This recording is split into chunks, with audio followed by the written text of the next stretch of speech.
They say a man's intuition is never wrong about his own child. I wish they were right.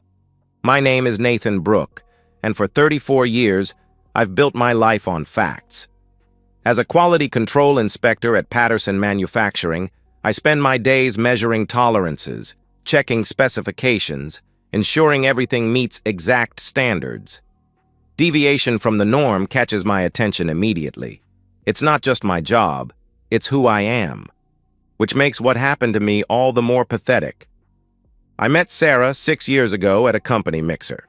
She was 26, a brilliant engineering graduate student working on sustainable manufacturing processes.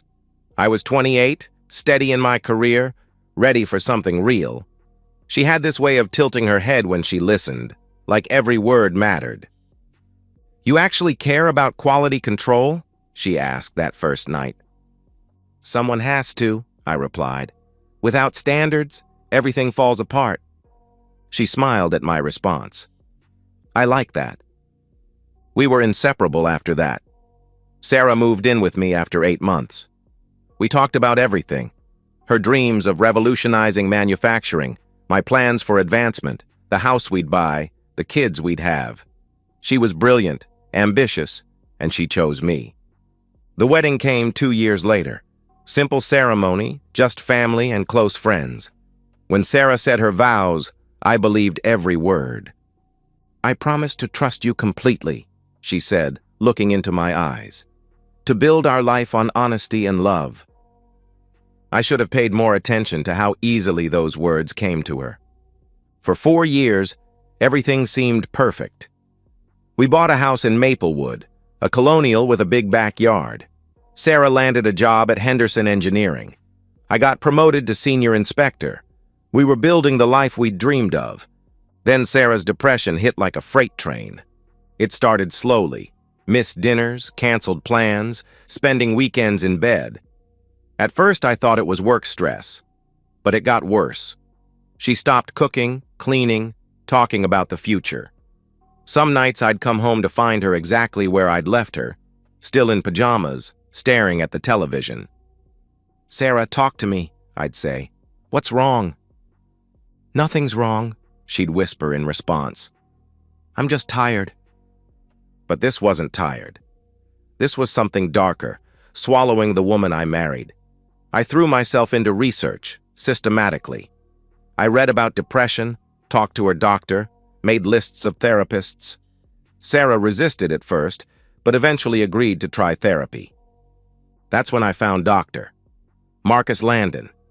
Dr. Landon specialized in treating mental health professionals and high-achieving individuals. Harvard Medical School, published research, glowing reviews. His office was upscale, dark wood and leather, screaming competence and discretion.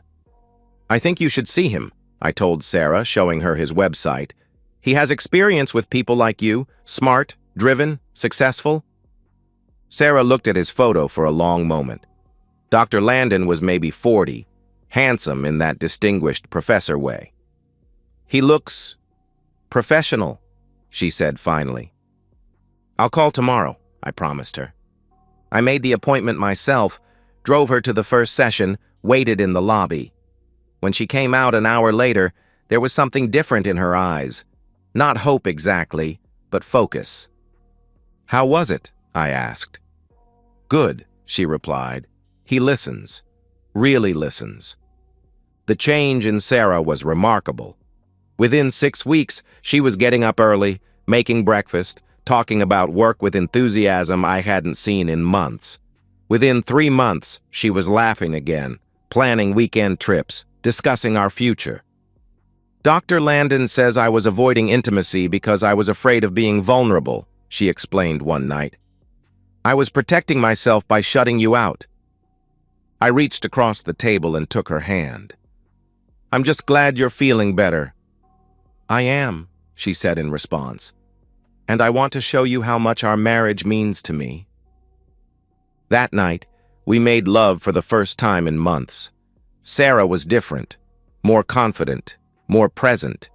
She initiated things she'd never been comfortable with before, seemed to know exactly what she wanted.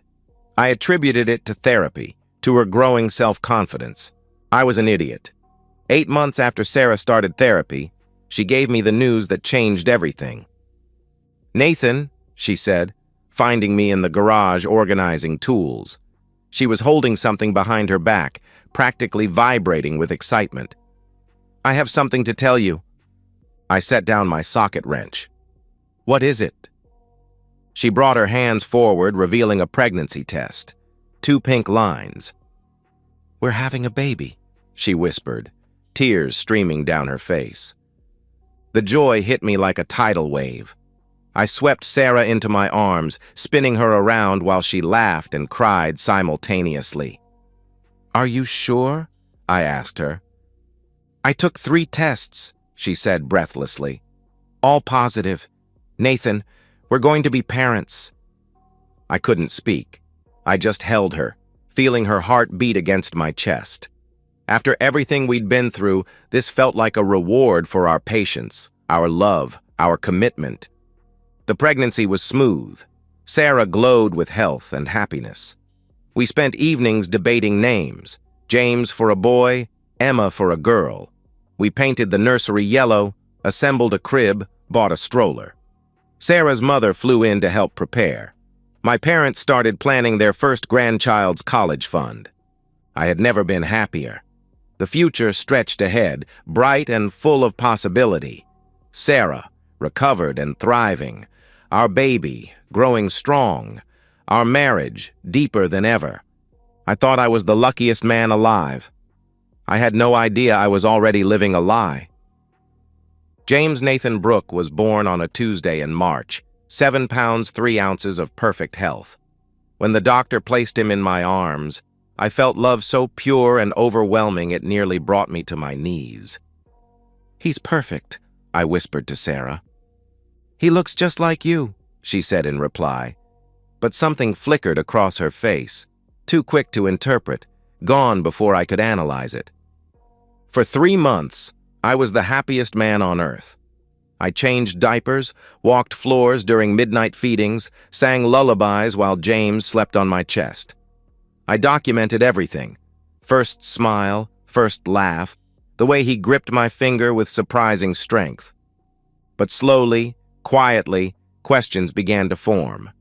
When I held him for the first time, I felt pure love. It took 3 months for that love to turn into questions.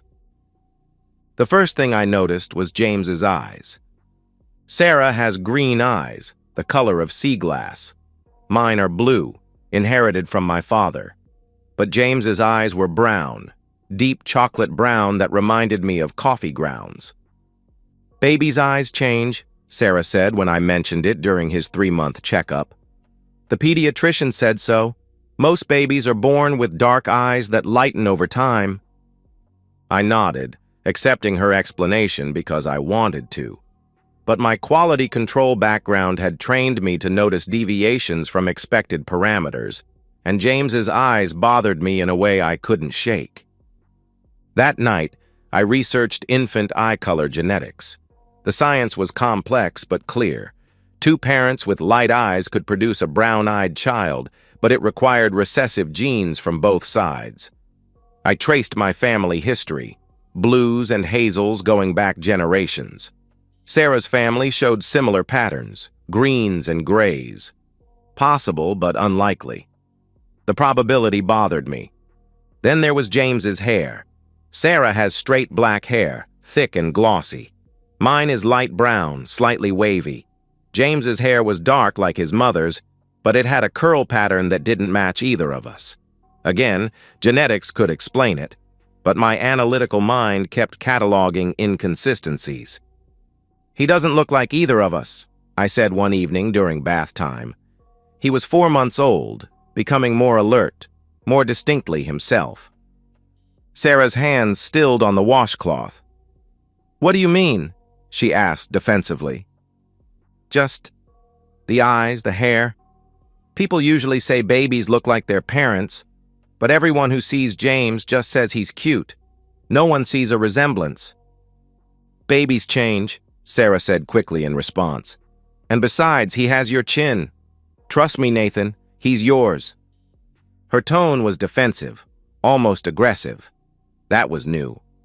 Throughout our marriage, Sarah had been patient with my questions, my tendency to overthink. But now she seemed irritated by my observations about James.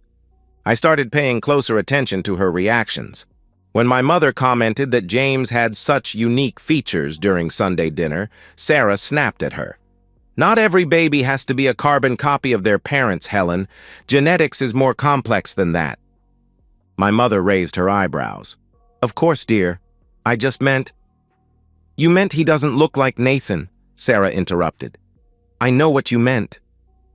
The table went quiet. Later, my mother pulled me aside. "Is everything okay with Sarah?" she asked me privately. "She seems tense."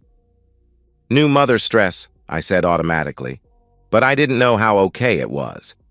Sarah's behavior was becoming increasingly erratic. She was defensive about James's appearance, evasive about his medical appointments, eager to return to work much earlier than we'd discussed. "I'm not going to be one of those women who disappears into motherhood," she declared when I suggested more time at home. "I have a career, Nathan. I have goals beyond diaper changes." These conversations left me feeling off balance, like I was missing some crucial piece of information. I found myself studying James when Sarah wasn't around, looking for some feature that would settle my growing unease. At 6 months, James was beautiful, healthy, alert, developing normally. But he still didn't look like me, or Sarah. His features seemed to belong to someone else entirely. The doubt was eating at me. I'd wake up at night and watch James sleep, this perfect little boy I loved desperately, and feel sick with questions I couldn't voice. What kind of father doubts his own son? But I couldn't stop noticing things. Sarah's therapy sessions with Dr. Landon had officially ended, but she still spoke about him frequently. Marcus says became a common preface to her opinions about child rearing and marriage dynamics. When I suggested couples therapy for new parent challenges, she dismissed the idea immediately. "Marcus thinks couples therapy is often counterproductive," she told me. "He says it's better to work through issues individually." "When did you discuss our marriage with Dr. Landon?" I asked her. Sarah's face flushed. "It came up during therapy. That's what therapy is for, Nathan, working through life issues." "But your therapy was for depression," I pointed out. "Why were you discussing marriage advice?" "Because everything is connected," she said impatiently in response. "My depression affected our marriage affected my depression." I wanted to believe her, but my instincts were screaming that something was wrong. The breaking point came during a family gathering. James was 7 months old, sitting up on his own. Sarah was holding him on her lap while he babbled at my cousin's daughter. "He's such a happy baby," my aunt commented. "And so handsome. Those eyes. It's funny he doesn't really look like either of you. Sometimes that happens. Babies favor grandparents. Do either of your families have those beautiful brown eyes?" Sarah's grip on James tightened. "Genetics is complicated," she replied curtly. After dinner, Sarah was unusually quiet on the drive home. James had fallen asleep in his car seat. "Your family asks too many questions," Sarah said finally. I glanced at her. "They're just making conversation." "No, they're making implications," she shot back. Her voice was tight with anger. "Every gathering, someone has to comment on how James looks."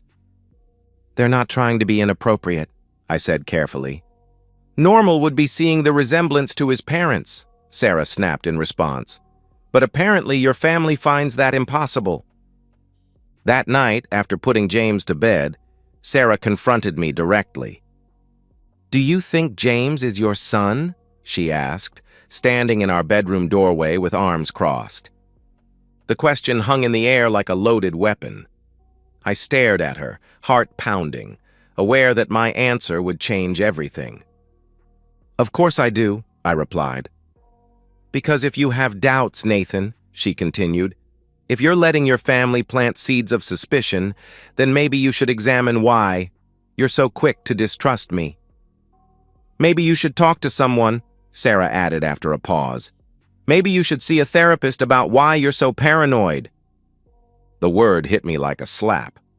Paranoid. As if my observations were irrational.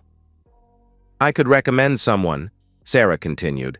Dr. Landon knows excellent therapists who specialize in anxiety and trust issues. I stared at her, processing the irony. She was suggesting I see a therapist recommended by the man I was increasingly suspicious about. I'll think about it, I said. That night, I lay awake cataloging everything that had led to this moment. James's brown eyes, his unfamiliar features, Sarah's defensive behavior, her frequent mentions of Dr. Landon, the timing of her pregnancy, 8 months after starting therapy. Some men live their whole lives wondering. I couldn't be one of them.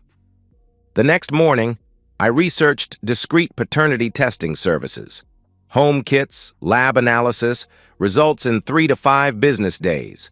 Complete confidentiality guaranteed. I read testimonials from other men in similar situations, men who'd trusted their instincts, men who'd chosen to ignore them. My finger hovered over the Order Now button for 20 minutes. Some men spend their lives wondering if they can trust their instincts. I couldn't be one of them. I clicked the button. The paternity test kit arrived 3 days later in a plain brown envelope addressed to me at work. Inside was everything I needed: cotton swabs, collection tubes, detailed instructions, and a prepaid return envelope. The process was simple. Collect cheek swabs from myself and James, seal them in provided containers, mail them back for analysis. Simple, but not easy. For 2 days, the kit sat in my desk drawer, unopened after that initial inspection. Every time I looked at it, I felt sick. What kind of father does this? What kind of husband suspects his wife of this level of deception without concrete evidence? But then I'd remember Sarah's defensive reactions, her evasiveness, the way she'd called me paranoid for noticing what everyone else noticed, that James looked nothing like either of us. On Friday evening, while Sarah was giving James his bath, I made my decision. I collected my own sample first, swabbing the inside of my cheek and sealing the cotton swab in its labeled tube. Then I waited. The opportunity came Saturday morning. Sarah had gone grocery shopping, leaving me alone with James for a couple of hours. He was napping in his crib, peaceful and unaware that his father was about to violate the trust between them in the most fundamental way possible. I stood beside his crib for 5 minutes, just watching him sleep. He was beautiful. Pink cheeks, long eyelashes, tiny hands curled into fists. I loved him completely, desperately, in a way that made my chest ache with intensity. He was innocent in all of this. "I'm sorry, buddy," I whispered to him, gently collecting the cheek swab. The collection process took less than 30 seconds, but felt like a lifetime. I sealed his sample, double-checked the labels, and packed everything according to instructions. That afternoon, while Sarah thought I was running errands, I drove to the post office and mailed the samples. Results in 3 to 5 business days. The waiting was torture. I went through motions of normal life, work, dinners, bedtime routines, while internally counting down hours until I'd know the truth. Sarah seemed to sense my tension. "You've been quiet lately," she observed Tuesday evening. "Everything okay?" "Just work stress," I lied. "Maybe you should take a vacation," she suggested. I almost laughed at the irony. A vacation. As if rest would solve the problem of potentially discovering my entire life was built on a lie. Wednesday and Thursday crawled by. I checked my work email obsessively, knowing the results would come there instead of home. Friday morning, the email arrived. Paternity test results, confidential, sat in my inbox at 8:47 a.m. I stared at the subject line for several minutes, heart pounding so hard I could hear it in my ears. Once I opened this email, there was no going back. I clicked it open. The results were presented in clinical language, charts, and percentages that reduced the most important question of my life to cold scientific data. But the conclusion was unmistakable, printed in bold letters. Probability of paternity, 0%. Nathan Brooke is excluded as the biological father of James Brooke. The paper fell from my hands. I stared at my computer screen, reading the results again and again, hoping I'd misunderstood. But the science was clear. James was not my biological son. The nausea hit first, followed by dizzy disorientation that made me grip my desk to stay upright. 7 months. 7 months of loving this child, planning his future, believing he was mine. 7 months of Sarah's lies, of her calling me paranoid for noticing what DNA testing had now confirmed. I locked my office door and spent the next hour processing implications. This wasn't just about James. This was about Sarah's entire recovery narrative, her affair with Dr. Landon had apparently begun early in therapy, early enough that James could be his son. Everything Sarah had told me about healing, about rediscovering intimacy, had been cover for the biggest betrayal possible. I printed a second copy and placed both copies in separate sealed envelopes. One went into my office safe, the other went into my glove compartment, along with original kit packaging and tracking information. If this went to court, and I was already certain it would, I needed to document everything meticulously. That evening, I watched Sarah feed James his dinner, the same routine we'd performed hundreds of times. But now I saw it differently. The way she avoided my eyes when I asked about her day. The way she deflected when I mentioned James's upcoming appointment. "You're staring," Sarah said, not looking up from spooning pureed carrots into James's mouth. "Just thinking," I replied. "About what?" she asked. "James, how much he's grown, how much he's changed." Sarah's hand stilled for just a moment. "All babies change fast at this stage," she said defensively. "Do they?" I asked her. "Because he seems pretty consistent to me. Same brown eyes, same dark hair, same features that don't really look like either of us." This time her reaction was unmistakable. Her jaw tightened, and she set the spoon down harder than necessary. "We've been through this, Nathan. Genetics is complex." "Right," I said calmly. "Complex." Over the next 2 weeks, I observed Sarah with new eyes, cataloging behavior I'd previously attributed to new motherhood. She was secretive about her phone, taking calls in private rooms and deleting messages immediately. She'd started working late more frequently, claiming new project deadlines that seemed to coincide with Dr. Landon's office hours. I verified her stories carefully.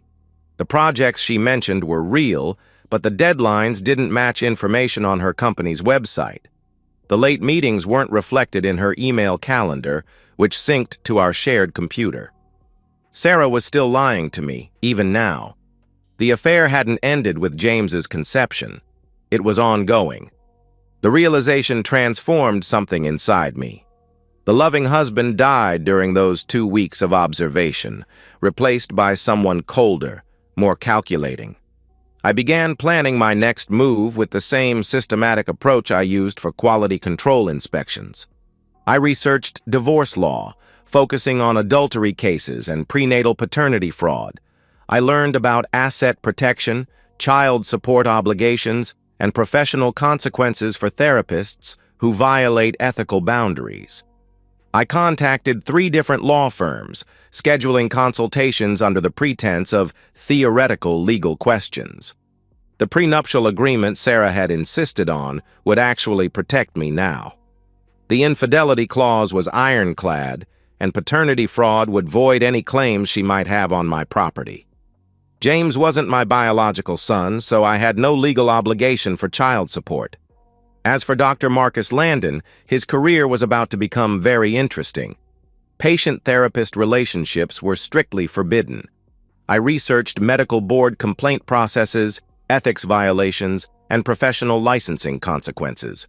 I was going to destroy them both, systematically, thoroughly, and completely legally. But first, I was going to give Sarah one final chance to tell me the truth. I kept those results in my glove compartment for 2 weeks. Not because I doubted them, I doubted everything else. 2 weeks to plan how to destroy the woman who destroyed me. I chose a Friday evening for the confrontation. Sarah's parents were visiting her sister in Phoenix, so there would be no family interference. James was healthy and sleeping through the night, minimizing distractions. I'd taken a personal day from work, spending it finalizing documentation and preparing for what would likely be the last honest conversation Sarah and I would ever have. She came home at her usual time, 6:15, looking tired but pleasant. I watched her hang up her coat, kiss James on the forehead where he sat in his bouncer, and pour herself a glass of wine. "How was your day?"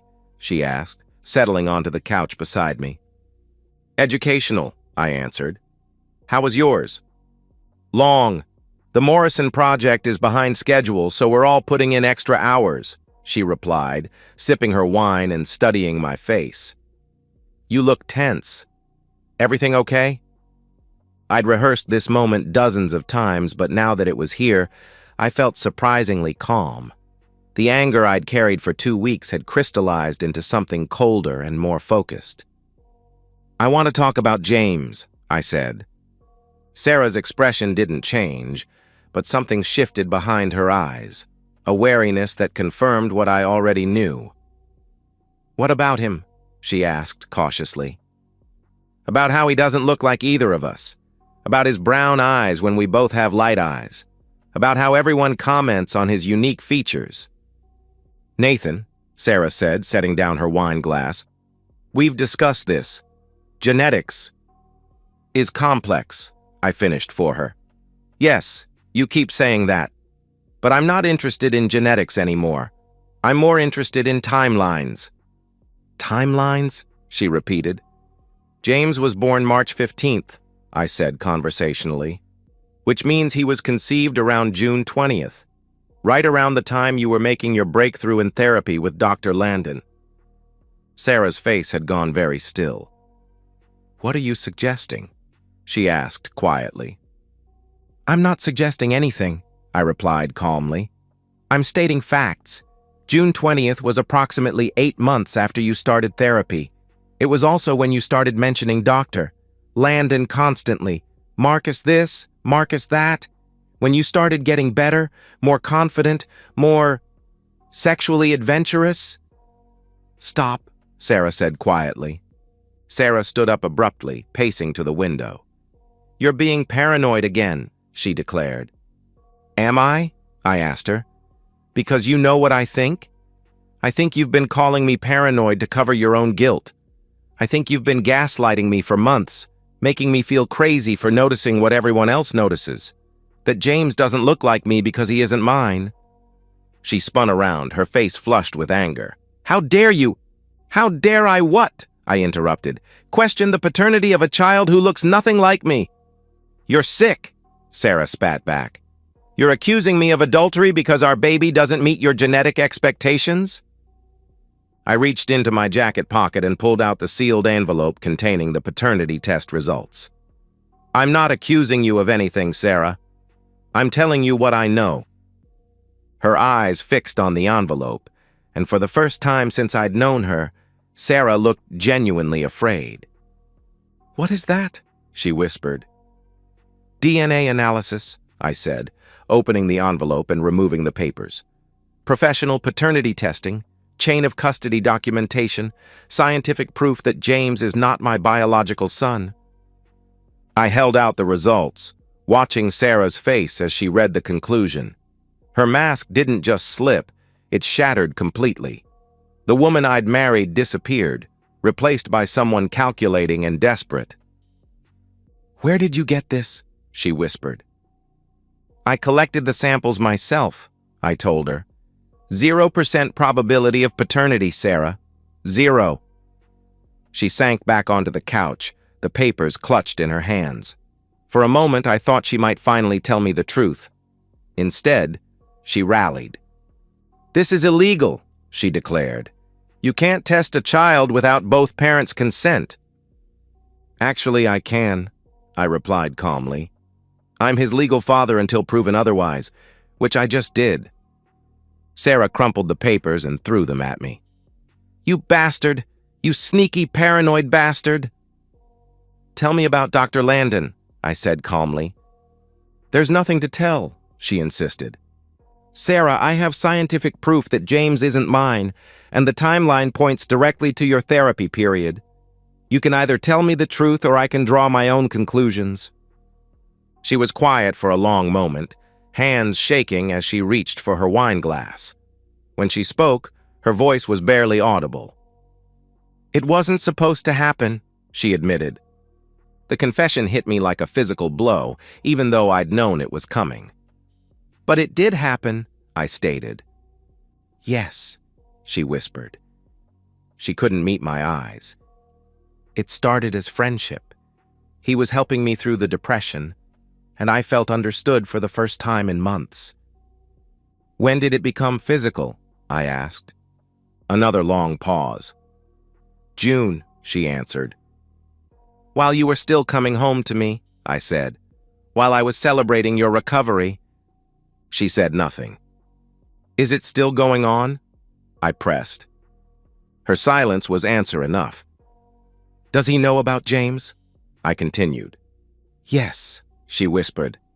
Does he know James is his son? Sarah's face crumpled.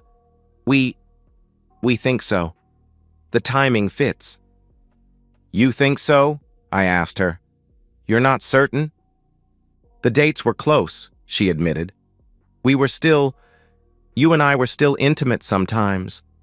But Marcus and I were more frequent, and James looks more like him, so we assumed.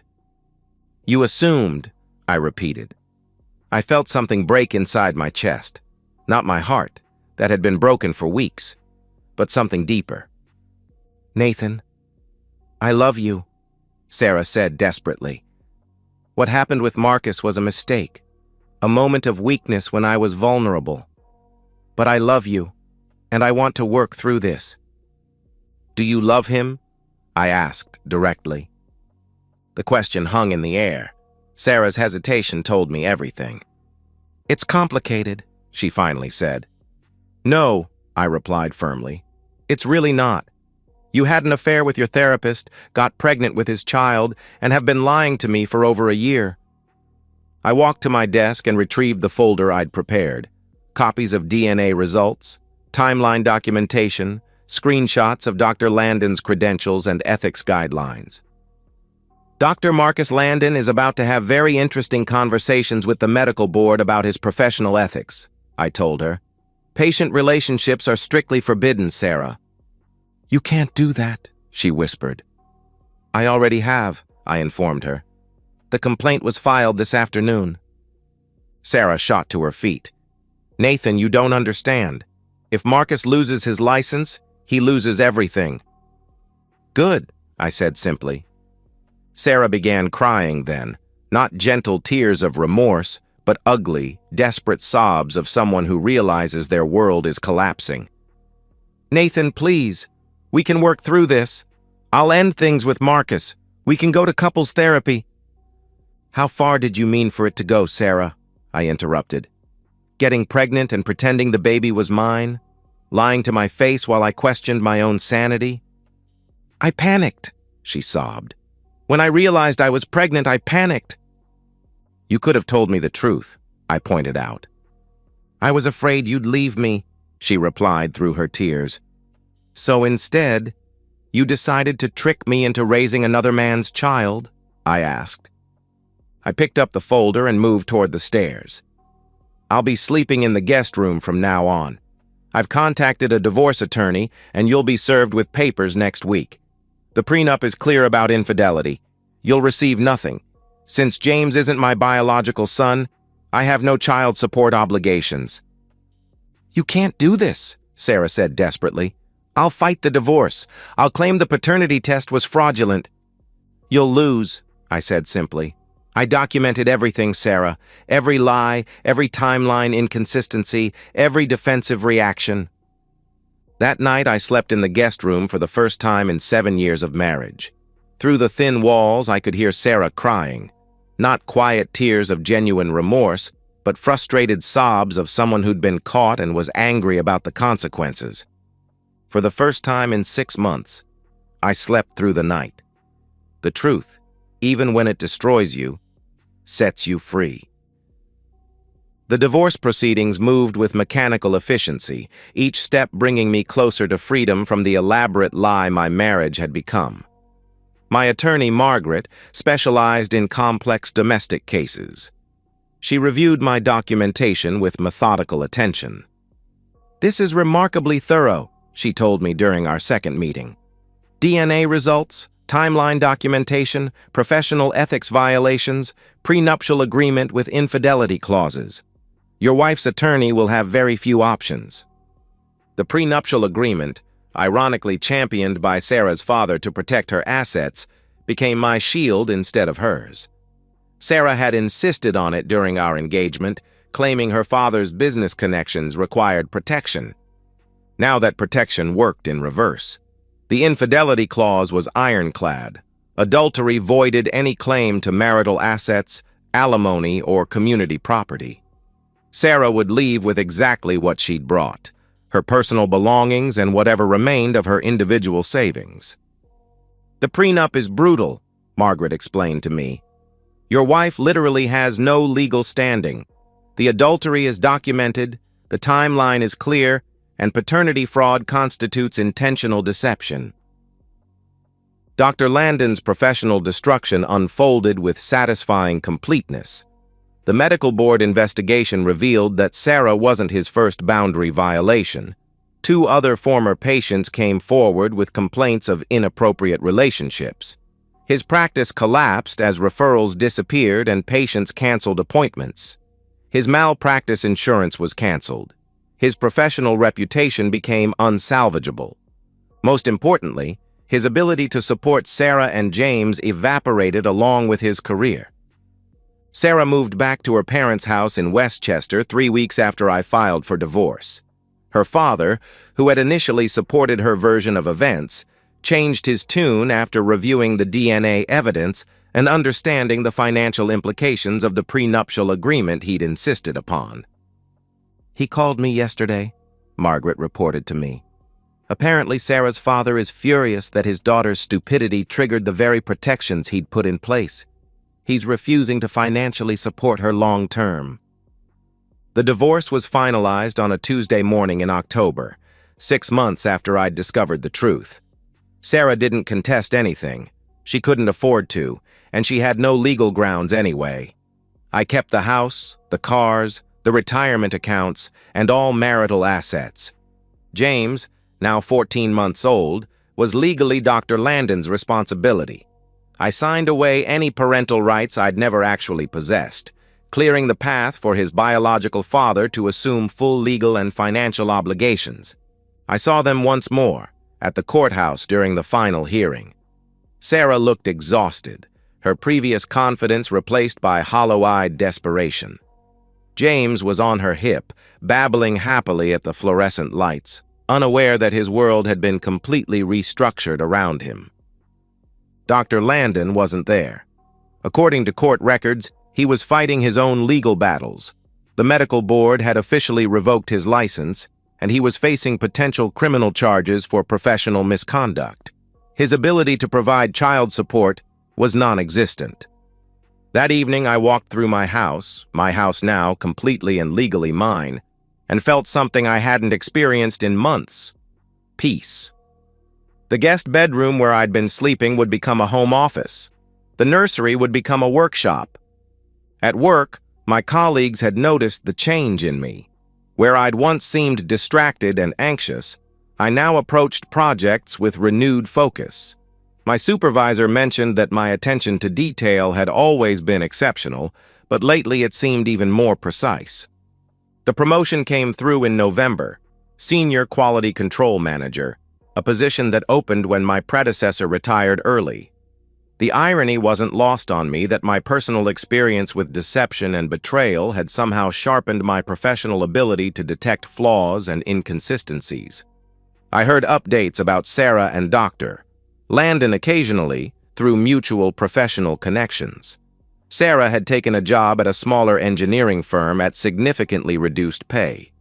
Dr. Landon was working as a consultant, trying to rebuild some semblance of a career without professional credentials. Their relationship had reportedly become strained under the financial and legal pressures. James would be fine. Children adapt, and he was young enough that he'd never remember me as anything more than a vague figure from his infancy. Sarah's parents, despite their anger at their daughter's choices, wouldn't let their grandson suffer. People sometimes asked about my divorce, fishing for details about what had gone wrong. I kept my answers simple. We grew apart, or we wanted different things. The truth was more complicated and uglier than most people could handle. But privately, I knew exactly what had happened. I'd trusted my instincts when everything else told me to ignore them. I'd refused to accept comfortable lies when uncomfortable truth was available. I'd chosen facts over emotions, evidence over wishful thinking. She called me paranoid, but paranoia implies irrational fear. I was never afraid of the truth. I was afraid of living without it. And so, we've reached the end of today's story.